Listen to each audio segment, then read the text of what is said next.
ಕರ್ತನಲ್ಲಿ ನಮಗೆ ಅತ್ಯಂತ ಪ್ರಿಯರಾದ ದೇವಮಕ್ಕಳೆಲ್ಲರಿಗೂ ಯೇಸು ಕ್ರಿಸ್ತನ ಉನ್ನತವಾದ ಶ್ರೇಷ್ಠವಾದ ನಾಮದಲ್ಲಿ ಶುಭವನ್ನು ತಿಳಿಸುತ್ತೇನೆ.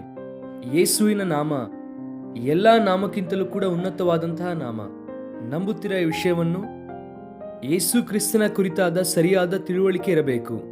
ನಾವು ಆರಾಧಿಸುವಂತಹ ದೇವರು ಎಂಥವರಾಗಿದ್ದಾರೆ, ಆತನನ್ನು ಅಂಗೀಕರಿಸುವಾಗ ಆತನು ಎಂತಹ ಕಾರ್ಯಗಳನ್ನು ನಮ್ಮ ಜೀವಿತದಲ್ಲಿ ಮಾಡುತ್ತಾರೆಂಬುದಾಗಿ ನಾವು ಸ್ಪಷ್ಟವಾಗಿ ತಿಳಿದವರಾಗಿ ವಾಕ್ಯದ ಮೂಲಕ ದೇವರ ಶ್ರೇಷ್ಠತೆಯನ್ನು ತಿಳಿದುಕೊಳ್ಳುವಾಗ ಖಚಿತವಾಗಿ ನಮ್ಮ ಜೀವಿತದಲ್ಲಿ ನೂತನವಾದ ಆಶೀರ್ವಾದವನ್ನು, ನೂತನ ಅಭಿವೃದ್ಧಿಯನ್ನು ಹೊಂದಿಕೊಳ್ಳುತ್ತೇವೆ.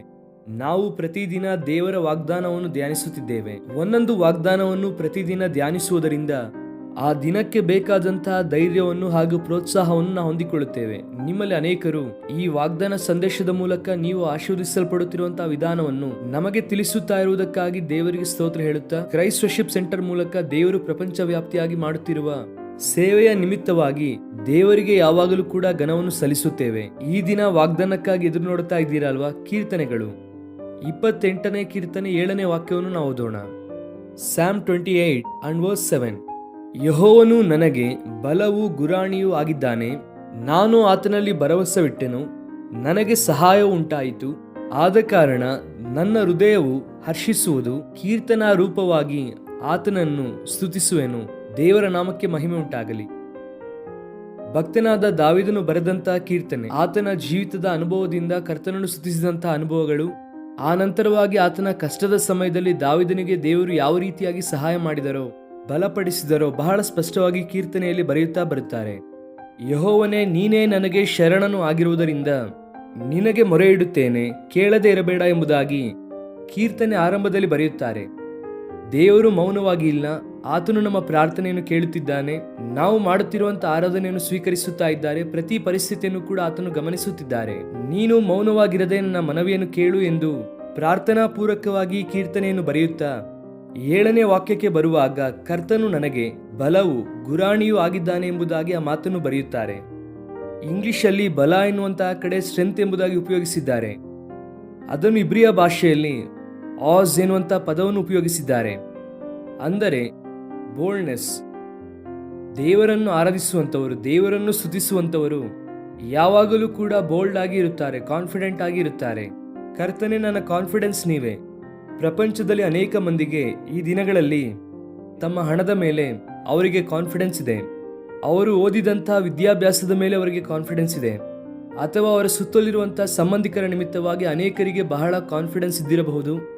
ಅಥವಾ ತಮಗೆ ಗೊತ್ತಿರುವಂತಹ ರಾಜಕಾರಣಿಗಳು ಅಥವಾ ಅಧಿಕಾರಿಗಳು ಯಾರಾದರೂ ಇದ್ದರೆ, ನಮಗೆ ಏನಾದರೂ ಕಷ್ಟ ಬಂದರೆ ಅವರು ಇದ್ದಾರೆ, ಇಕ್ಕಟ್ಟು ಬಂದಾಗ ಅವರು ನೋಡಿಕೊಳ್ಳುತ್ತಾರೆ ಎಂಬುದಾಗಿ ಅವರ ಮೇಲೆ ತಮ್ಮ ಗುರಿಯನ್ನು ಇಟ್ಟುಕೊಂಡಿರುವವರು ಅನೇಕರು ಇರುತ್ತಾರೆ. ಆದರೆ ಭಕ್ತನಾದ ದಾವೀದನು ಹೇಳುತ್ತಾನೆ, ದೇವರೇ ನನ್ನ ಕಾನ್ಫಿಡೆನ್ಸ್ ನೀವೇ. ಈ ದಿನದಲ್ಲಿ ನಾನು ಬೋಲ್ಡ್ ಆಗಿ ಇದ್ದೇನೆ ಅಂದರೆ ಅದಕ್ಕೆ ಕಾರಣ ನೀವೇ.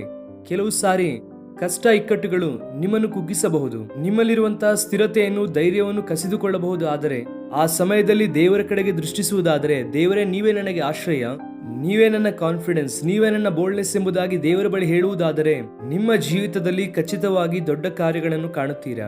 ಅಷ್ಟು ಮಾತ್ರವಲ್ಲದೆ ದೇವರು ನನಗೆ ಗುರಾಣಿ ಆಗಿದ್ದಾರೆ ಎನ್ನುವಂತಹ ಮಾತನ್ನು ಉಪಯೋಗಿಸುತ್ತಾರೆ. ಗುರಾಣಿ ಎನ್ನುವುದಕ್ಕೆ ಇಬ್ರಿಯದಲ್ಲಿ ಮೆಗ್ಯಾನೆ ಎನ್ನುವಂತಹ ಪದವನ್ನು ಉಪಯೋಗಿಸಿದ್ದಾರೆ. ಅದಕ್ಕೆ ಅರ್ಥ ಏನೆಂದರೆ ಗಾಡ್ ಈಸ್ ಅವರ್ ಪ್ರೊಟೆಕ್ಟರ್. ಒಂದು ಶೀಲ್ಡು ಯುದ್ಧದಲ್ಲಿರುವವನಿಗೆ ಯಾವ ರೀತಿಯಾಗಿ ಪ್ರೊಟೆಕ್ಷನ್ ಅನ್ನು ಕೊಡುತ್ತದೋ, ದೇವರು ಸಹ ನಮಗೆ ಪ್ರೊಟೆಕ್ಷನ್ ಅನ್ನು ಕೊಡುವ ಆತನು. Is our protector. ನಾನು ನಂಬುತ್ತೇನೆ, ದೇವರು ಅನೇಕ ಕೇಡುಗಳಿಂದ ನನ್ನನ್ನು ತಪ್ಪಿಸಿದ್ದಾರೆ, ಅನೇಕ ಅಪಾಯದಿಂದ ದೇವರು ತಪ್ಪಿಸಿದ್ದಾರೆ.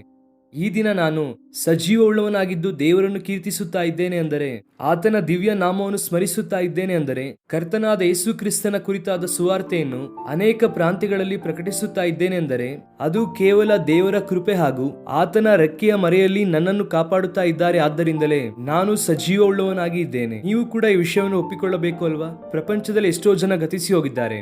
ನಮಗಿಂತ ಬಹಳ ಶ್ರೇಷ್ಠರು, ಜ್ಞಾನಿಗಳು, ಬಹಳ ಓದಿದಂತವರು, ಬುದ್ಧಿವಂತರು, ಉನ್ನತವಾದ ಸ್ಥಿತಿಯಲ್ಲಿರುವಂತವರು ಅನೇಕರು ಗತಿಸಿ ಹೋಗಿದ್ದಾರೆ. ಅವರಿಗಿಂತಲೂ ಕೂಡ ನಾವು ಭೌತಿಕವಾಗಿ, ಲೌಕಿಕವಾಗಿ ಶ್ರೇಷ್ಠರು ಅಲ್ಲ. ಆದರೆ ಕೇವಲ ದೇವರ ಕೃಪೆಯಿಂದ ಆತನು ನಮ್ಮನ್ನು ಆತನ ಉದ್ದೇಶದ ಪ್ರಕಾರ ಆತನ ರಾಜ್ಯ ವಿಸ್ತರಣೆಯಲ್ಲಿ ನಾವೆಲ್ಲರೂ ಕೂಡ ಉಪಯೋಗವಾಗಬೇಕೆಂದು ಆಯುಷ್ಯನ್ನು ದೇವರು ಕೂಡಿಸಿ ಕೊಡುತ್ತಾ ಇದ್ದಾರೆ. ದೀರ್ಘಾಯುಷ್ಯನ್ನು ದೇವರು ಅನೇಕರಿಗೆ ಕೊಡುತ್ತಾ ಇದ್ದಾರೆ. ಕಾರಣ ಏನಂದ್ರೆ ಆತನಿಗೋಸ್ಕರವಾಗಿ ಸೇವೆ ಮಾಡಬೇಕೆಂದು ದೇವರು ನನಗೆ ಗುರಾಣಿಯಾಗಿದ್ದಾರೆ. ಅಬ್ರಹಾಮನ ಜೀವಿತವನ್ನು ಪರಿಶೀಲಿಸುವುದಾದರೆ ಲೋಟನನ್ನು ಬಿಡಿಸಿಕೊಂಡು ಬಂದನು.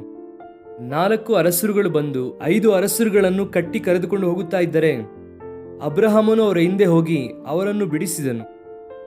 ಲೋಟನನ್ನು ಕೂಡ ಬಿಡಿಸಿ ಕರೆದುಕೊಂಡು ಬಂದನು. ಆನಂತರವಾಗಿ ಅಬ್ರಹಾಮನು ತನ್ನ ಗುಡಾರದಲ್ಲಿದ್ದಾಗ ದೇವರ ವಾಗ್ದಾನ ಆತನಿಗೆ ಪ್ರಕಟವಾಗಿ, ಅಬ್ರಹಾಮನೇ, ನಾನು ನಿನಗೆ ಗುರಾಣಿಯಾಗಿದ್ದೇನೆ, ನಿನಗೆ ಅತ್ಯಧಿಕವಾದ ಬಹುಮಾನ ಇಟ್ಟಿದ್ದೇನೆ ಎಂದು ದೇವರು ವಾಗ್ದಾನ ಮಾಡುತ್ತಾರೆ. ಆದಿಕಾಂಡ 15:1 ನೋಡುತ್ತೇವೆ. Abraham, I am your shield, ನಾನು ನಿನಗೆ ಗುರಾಣಿಯಾಗಿದ್ದೇನೆ. ಬಹುಶಃ ಆ ಸಂದರ್ಭದಲ್ಲಿ ಅಬ್ರಹಾಮನ ಹೃದಯದಲ್ಲಿದ್ದಂತಹ ಒಂದು ಆಲೋಚನೆ ಏನೆಂದರೆ, ಲೋಟನಿಗೆ ಕಷ್ಟ ಬಂದಾಗ ನಾನು ಹೋದೆನು, ಅರಸರೊಂದಿಗೆ ಹೋರಾಡಿ ನಾನು ಬಿಡಿಸಿದೆನು. ಈಗ ಅವರು ನನ್ನ ಮೇಲೆ ಬಂದರೆ, ಅವರು ಪ್ರತಿಕಾರ ತೀರಿಸಿಕೊಳ್ಳುವುದಕ್ಕಾಗಿ ನನ್ನ ಮೇಲೆ ಬಂದರೆ ನನ್ನನ್ನು ಕಾಪಾಡುವವರು ಯಾರು? ನನ್ನನ್ನು ಸಂರಕ್ಷಿಸುವುದು ಯಾರು? ಆ ಪ್ರಶ್ನೆಗೆ ದೇವರು ಸರಿಯಾಗಿ ಉತ್ತರ ಕೊಡುತ್ತಾರೆ. ಐ ಆಮ್ ಯುವರ್ ಶೀಲ್ಡ್, ನಾನು ನಿನಗೆ ಗುರಾಣಿಯಾಗಿದ್ದೇನೆ. ಈ ದಿನ ಒಂದು ವೇಳೆ ನಿನ್ನ ಜೀವಿತದಲ್ಲೂ ಕೂಡ ಭಯ ಇದೆಯಾ? ಯಾರು ಎಲ್ಲಿಂದ ಬರುತ್ತಾರೋ ಗೊತ್ತಿಲ್ಲ ವೆಸ್ಲಿಯವರೇ. ನಮ್ಮ ಸಂಬಂಧಿಕರು, ಕುಟುಂಬದವರು, ಸ್ನೇಹಿತರೆಲ್ಲರೂ ಕೂಡ ವಿರುದ್ಧವಾಗಿ ನಿಂತಿದ್ದಾರೆ. ನನ್ನನ್ನು ನಾಶನ ಮಾಡಬೇಕೆಂದು ಅಥವಾ ನನ್ನ ಪತನ ನೋಡಬೇಕೆಂದು, ನನ್ನ ವೈಫಲ್ಯ ನೋಡಬೇಕೆಂದು ಅನೇಕರು ಪ್ರಯತ್ನಿಸುತ್ತಿದ್ದಾರೆ. ನನ್ನನ್ನು ಪ್ರೊಟೆಕ್ಟ್ ಮಾಡುವುದು ಯಾರು ಅಂದರೆ ನಿನ್ನ ದೇವರು ಆ ಬಾಧ್ಯತೆಯನ್ನು ತೆಗೆದುಕೊಂಡಿದ್ದಾರೆ. God is our protector. ಅನೇಕವಾದ ಪರಿಸ್ಥಿತಿಗಳಿಂದ, ಪ್ರತಿಕೂಲ ವಾತಾವರಣದಿಂದ, ಕೇಡುಗಳಿಂದ, ಸೈತಾನನ ಪಿತೂರಿಗಳಿಂದ, ಸೈತಾನನ ಕುತಂತ್ರಗಳಿಂದ ಕರ್ತನು ನಿನ್ನನ್ನು ಕಾಪಾಡಿ ತನ್ನ ಮಹಿಮೆಯಿಂದ ತುಂಬಿಸುವಾತನು. ದೇವರು ನನಗೆ ಬಲವಾಗಿಯೂ ಗುರಾಣಿಯಾಗಿ ಇದ್ದಾರೆ. ಆದ್ದರಿಂದ ನನ್ನ ಹೃದಯವು ಹರ್ಷಿಸುತ್ತದೆ. ಹರ್ಷಿಸುತ್ತದೆ ಎನ್ನುವಂತಹ ಮಾತಿಗೆ ಇಂಗ್ಲಿಷಲ್ಲಿ ಗ್ರೇಟ್ಲಿ ರಿಜಾಯ್ಸಿಂಗ್ ಎನ್ನುವಂತಹ ಮಾತು.